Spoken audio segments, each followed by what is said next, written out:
Kathy Logsdon is the Director of Marketing here at Epworthville, and wow, has she ever made a difference.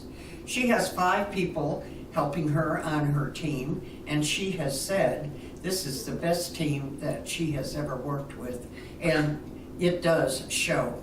Kathy is also the mother of 2 adult sons, and she's the mother of a daughter who has almost reached adulthood. So it is my pleasure to introduce to you Kathy Logsdon.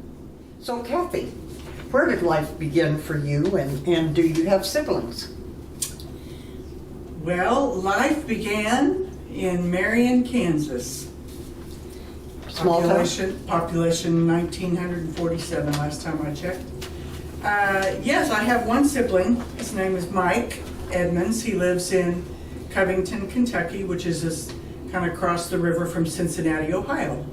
All right. Well, I don't guess you probably see him too terribly often. I don't see him enough. No, But you did attend school in Marion, and I understand that you did get married shortly after you left high school. So I got married very early. I was 19, I think, and was married for 8.5 years and had 2 sons before I got a divorce and moved to the big city here. So, well, where did you in that early life when you were married? You moved quite a bit. Several times. I worked while he went and finished court reporting school, and then we moved from Western Oklahoma to Alabama, and then we moved back to Western Oklahoma in his hometown, which was my mom's hometown too, out in Cordell, Oklahoma. So that's where I spent most of those years. Well, and you told me in our conversation that you really liked Alabama. And I did. Why do you think that was? Well, I had never been very many places outside Marion, Kansas. And so it was like a whole new world. And the South, there's something very charming about it. Birmingham was a very charming city in a lot of ways, at least the parts of it that I saw. I worked downtown, so it was a very historical experience, and I enjoyed the culture, and the food was a little bit different. The people talked a little different, so I really enjoyed it. It was something new. Have you been back? Not.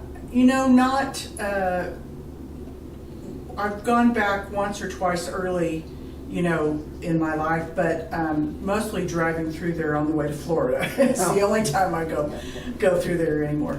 Well, as you said, you moved back to Oklahoma, and you were getting yourself involved in the business world. Was that when you started in being interested in sales? No, I worked in the bank there in the city we lived in, and I worked for an attorney, but just secretarial, administrative assistant type stuff. I didn't get into sales until I moved to Oklahoma City. All right, and then where did you start out in sales? Well, I was doing some temp work back in those days. It seems like the olden days now. That was about 1986. Back in that part of time, the city had a lot of temporary agencies that would place you temporarily and then also permanently. There was a lot more of that than there is now. And I was working with a lady that had an agency, and she put me in a temporary spot downtown for a little while, but she kept hounding me to go interview for this copier sales job.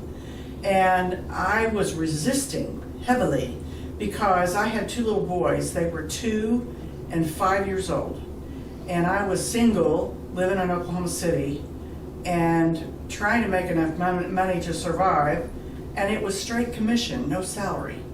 And it was scary. And I didn't want to even discuss it. She kept hounding me. And so finally, I went to dinner, and there was a bunch of people there, folks that lived in the city, friends of mine, and some folks I didn't know. And it seemed like everybody at the table was in sales, almost everybody. And they were asking me where I was interviewing and what was I going to do, and I told them about this, and they were like, you have to go, you have to do it. And I was like, really? But I ended up interviewing for it, and then I kind of got the inkling that, this might be what I'm supposed to do. And so I did. I took that job, and they hired me over some guy that had experience, and I must have been a really good salesperson at the time because I convinced him to hire me when they probably shouldn't have. And anyway, that's where I started my sales career. And you did take some special training, had Yes, a very famous. Yes, my mentor at the time was my sales manager. She was my hero. She was very good at what she did, and she was a trainer for Dale Carnegie. And that was really big back then. I don't know if it still is today, but anyway, I took their sales course with a bunch of other people and with the leadership that was training us, and it really kind of gave me a blueprint of the sales process beginning to end. It was very mechanical, I would say, transactional, but it did give me a framework of how the process should work. So, Well, when did you get into the retirement home business? well, that came a little later. I sold copy machines and other equipment for that company for several years, and I got married again.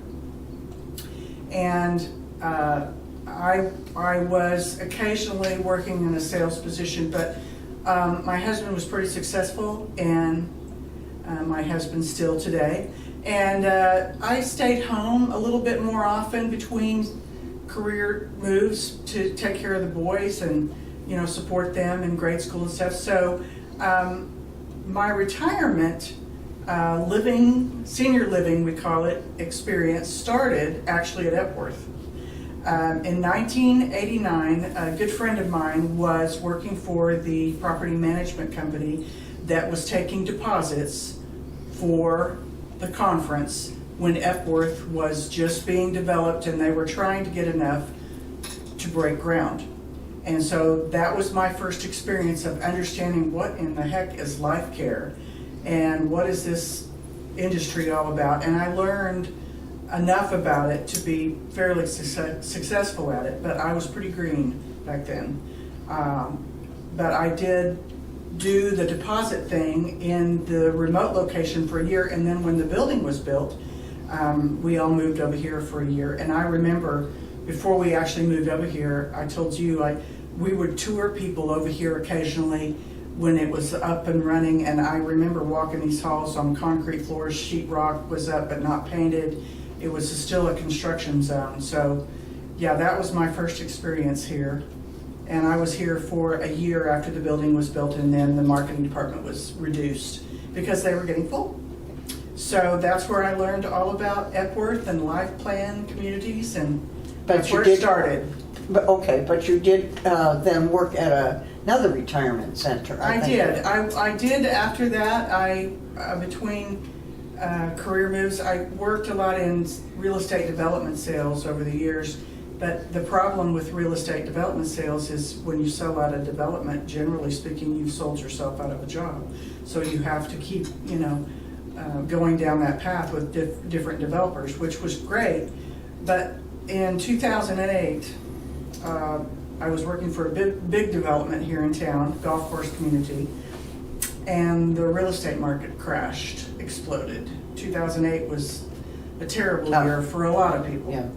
And it kind of overnight, my job went away, a lot of commissions went away, and I was faced with trying to find another avenue to use my marketing skills, and there wasn't much out there. There was not much, there wasn't a lot of hiring going on back then. And it was it was a very lean year for us. But eventually I went to interview for an assisted living sales position, which I had never done before. And it was in a senior community that had been there for decades in Edmond. Bradford Village was the name of it at the time. Before that, it had been called the Oklahoma Christian Home, which you are very familiar with. But I went to interview there for Brookdale had a lot of assisted livings. Brookdale Senior Living managed that community, but they had a lot of assisted livings, and that's really what I was interviewing for. And along my interview process with one person after another, the district sales manager, I think I mentioned Epworth, and she stopped for a minute and said, "You have life care experience?" And I said, "Well, yes, I do." She said, "It's not on my paperwork here." And so we talked about it a little bit, and that director position at Bradford Village was open. They needed someone that knew how to sell life care, and so I interviewed, for that job I interviewed 14 times with 14 different people. And I finally said, "Listen, y'all are going to either have to hire me or I'm going to take this other job, so figure it out." And they hired me, and I was there for 7 years with Brookdale, and it was probably the best 7 years of education in this industry that I could have had. So speak a little bit about life care as a, versus just retirement living. Yeah, life care sales or entry fee sales in a community like this is very different than just selling a rental property, because that's a short-term commitment. This is a much more comprehensive sale and a process. So when people come here, as you know, they're looking at a total life change and a pretty good size investment. And that takes time. And the process is much longer, slower, and it entails a lot more patience and a lot different skill set maybe than someone doing a rental property, because we're trying to help people. We say it like this: we are actually selling a contract that helps people manage their aging process. Long term. Long term. And so this is a deeper discussion. It's a deeper discussion with family members and financial planners and all kinds of different people that people need to rely on when they're making this decision. So we have a lot of patience. We are used to it taking a while, and we have learned, especially in this last year, to give seniors the control they need and not push them, pressure them to make a decision because we want them to. It's really about them staying in control. Correct. So when did you move to Epworth Villa? When did you come here? I came back here the second time, September 2017.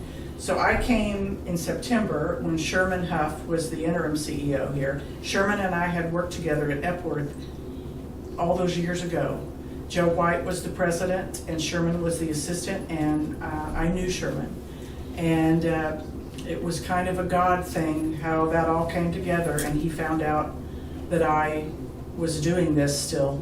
And so he and I connected in a very miraculous way through another person. And I was hired in September, actually in August. I came in September 2017, and Ron came almost a month exactly after me. So Ron and I have been in this together for a while. Yes. Oh, okay.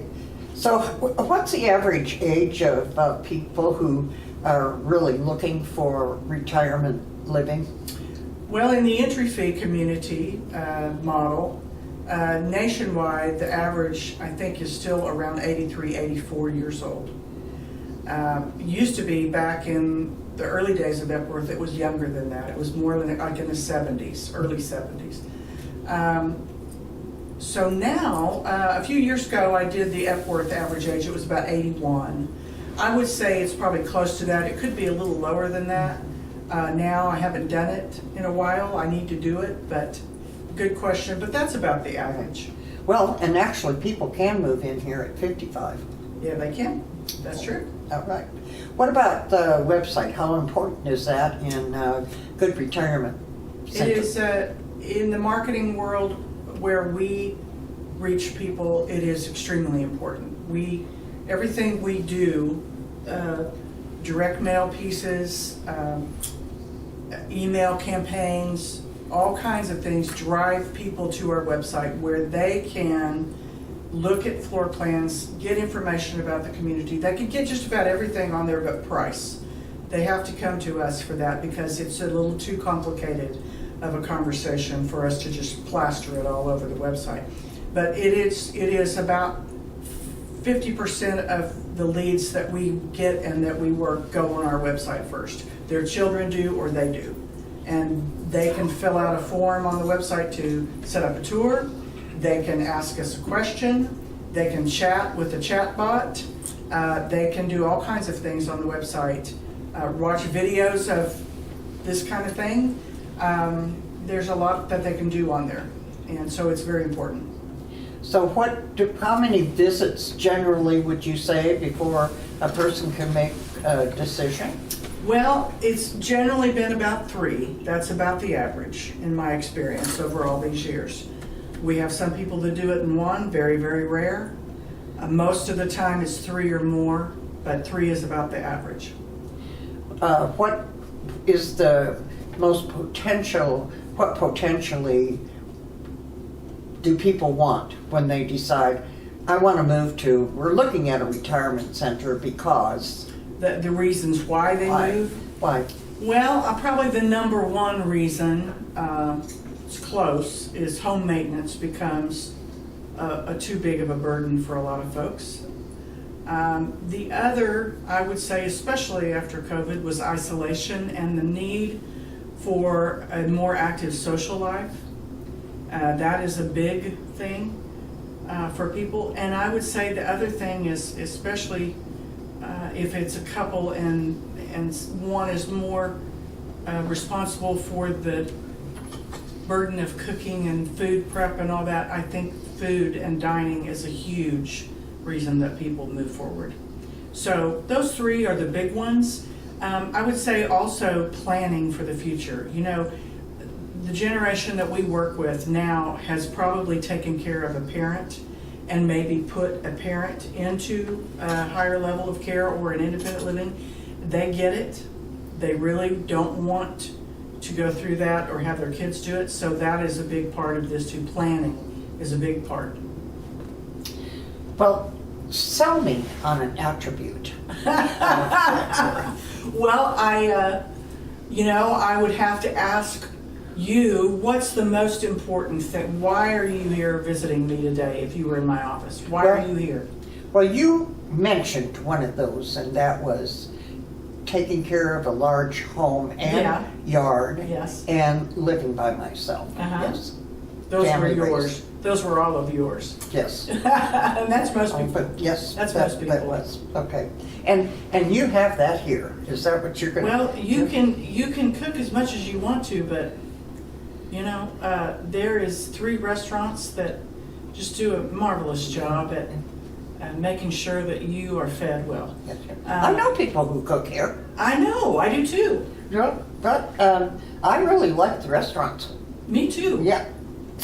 Some people are turned off by the big down payment they have to Sure. make. So explain the benefit of that. Well, to be a part of a community that gives you the ability to age in place with all levels of care, and also first priority admission to those levels of care. And on top of that is the faith-based, not-for-profit, and still has a benevolent agreement in their contracts. You can only get that at a life plan community, those components. Because if you're in a rental, there's a lot of really nice rentals in our area. But if you are not a multimillionaire and a little concerned that your money may not take care of you for the rest of your life, this is a great thing to do because you can have that assurance with that benevolent agreement in there. And, we all think we know what's going to happen in the future, but we've seen some things in the last few years that shocked us and surprised us. And so I would say that comfort, especially for single people, is very comforting, that maybe don't have a huge amount of assets, but they've done well and they have enough to qualify to live here, but who knows how long you're going to live and how much years of care you're going to need. So it checks the box. Even if I do outlive my assets, which no one wants to do, I have a plan. Right. And people are living longer, and Indeed. We have many people who are well into their 90s here. So We have some in their hundreds still in Yes, we independent do. living. Yes. And yes, we do. Well, yeah, also, we do rely on some other entities outside of those who work here to make it a full-blown retirement community. And would you tell us about some of those? And like ad agents. You're talking about some of the partners that we partner with, Right. That help us get Besides food suppliers. Yeah. Well, we have an advertising agency that specializes in retirement communities. They are in Roanoke, Virginia. Anstey Hodge is the name. We've been with them since 2018. And they are responsible for the website. They do all of our direct mail pieces. When we mail something out to a large mailing list, we buy our mailing list every year from a company that they have connections with, and they have a graphic design department that does all of the creative part of what, our logos. Branding is very important in our world, so that when somebody sees something that they produce for us, they recognize it as Epworth Villa and the high quality and standard that we want to produce. The other partner would be someone like Solution Advisors Group. They're our marketing consultants. Mm-hmm. We have had a marketing consultant here since I've been here, and we recently changed last year to that group. Mike Brindley is my consultant, and we have learned a lot from Mike, and he has helped us kind of pivot the way we do things in a very productive way. And so he's a big part of success that we have. I would say one more partner that is very important to people like yourself and people moving here is Senior Transitions. Incredible partners of ours that really make this process a little simpler for folks, where they can manage it and don't feel like they have to do everything. So tell us about them. They are a group of ladies owned by, it's a franchise actually, owned by Amber Bergenson. She has a group of ladies that work for her that love what they do, and they are very good at it. They come to your house. Many of you watching this have had this experience. They make it easier for you to make the move and not do the heavy lifting and all of the decision making. I mean, they consult you, they direct you, they do the heavy labor part of this, and they just make it easier to move here because it's not easy. Well, it was, they helped me, and they came in and packed everything, moved it over here, unpacked everything, and with the help of my daughter-in-law, put it all away. Exactly. So, yes, yeah. And they bring the packing materials, and then they take them all away when they're done. Yes, it was. And they've been, I don't know how many years they've been doing that, but... About 15, 16, I think. Yeah, a long time. Yeah. So talk about the special marketing events here. I mean, you do some special things We do. for guests, and sometimes a combination of guests and We residents. do. We have a kind of categories of events. They are purpose driven. They're not just, we're having an event, let's see who shows up. Some of them are lead generation events, where we are trying to attract people off the direct mail list, maybe that have never been here before, and they are responding to our invite and saying, I think I'm going to check this out. So those are new leads, lead generations. The others, maybe a little smaller events, would be more like lead advancement. So if someone's been here a few times, we might invite them to a smaller event where they have some residents, ambassadors around them that they can talk to, kind of ask questions, and maybe something a little more intimate where they have more time to have some one-on-one. That kind of event would be like, we had a dessert first event not too long ago.